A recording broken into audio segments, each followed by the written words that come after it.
phone kan reset don da ranga hriat tur pawimawh pakhat chu reset to hnuain lock dei ti kha awm thina chuwang chawng kan reset hmain i katuna ka tiang hen lo en don ni about phone an lu tanga phone thang khain ang lawa mi hawa chuanin mi war version ti hian voice ari kan click anga chuan developer mode rin hong don ni chuan phone danga chuanin build number ti vel om thi dang ta hian about phone a hain zonga build number ti helai vela hian build number ti omanga ta chuan voice ari click tur in click charanga chuan developer mode kha rin non don ni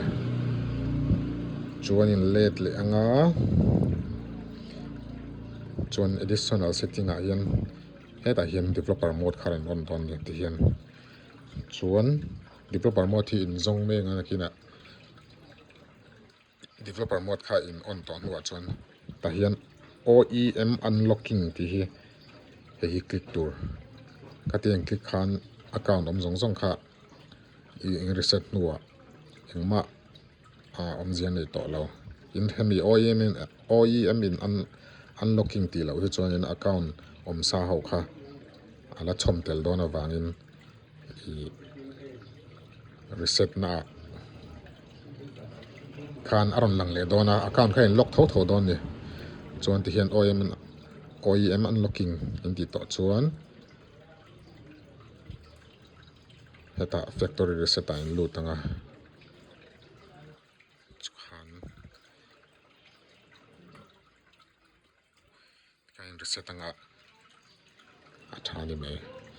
khating ti thlap lo in reset chuanin Google account te alo om chuanin mi a chuan mi account te lo om chuan kha khan in reset to hnuwa phone in reset back to hnuwa khanin thar anga ranom le hnu khan account kharon chom tel wangin in account kharon deal le don chawa chu in hriat to lo pe chuna boi thak thina chu chin lo hre don nia ti zong khani e